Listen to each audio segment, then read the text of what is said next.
Okay, class, raise your hand if you know where the White House is. That's right. It is in Washington, D.C. Do you know the history behind the White House or the President's house?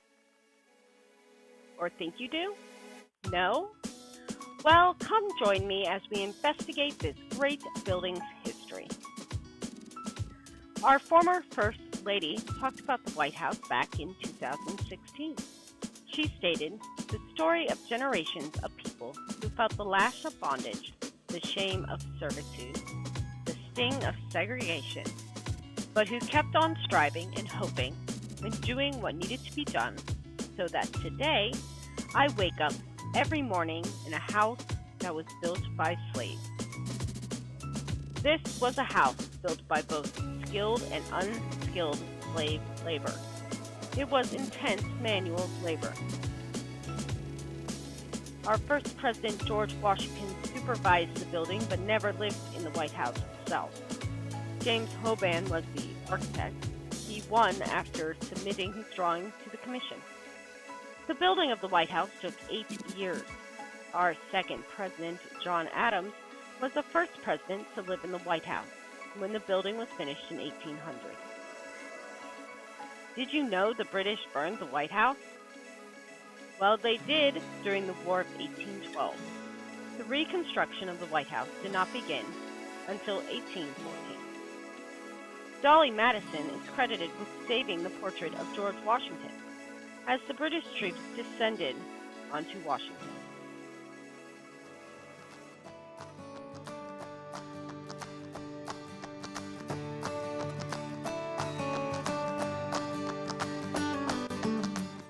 Theodore Roosevelt officially changed the name from the Executive Mansion to the White House in 1901.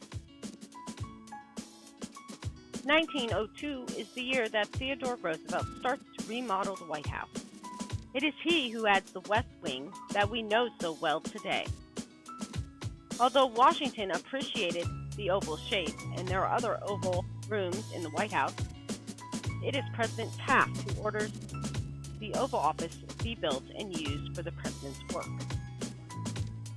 You're all probably familiar with the balcony that we see in so many photographs.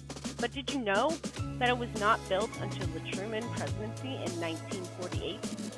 In fact, the White House was not structurally safe, and almost the entire inside had to be gutted and renovated during the Truman presidency.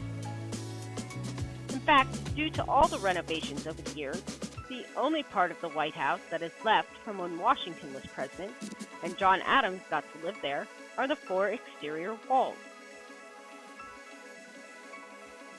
The public was invited into the White House on a televised tour that premiered on February 14, 1962.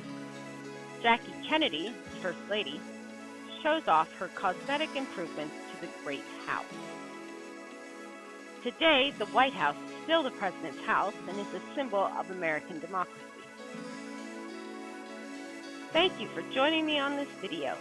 Please share, like, and subscribe. And keep on learning.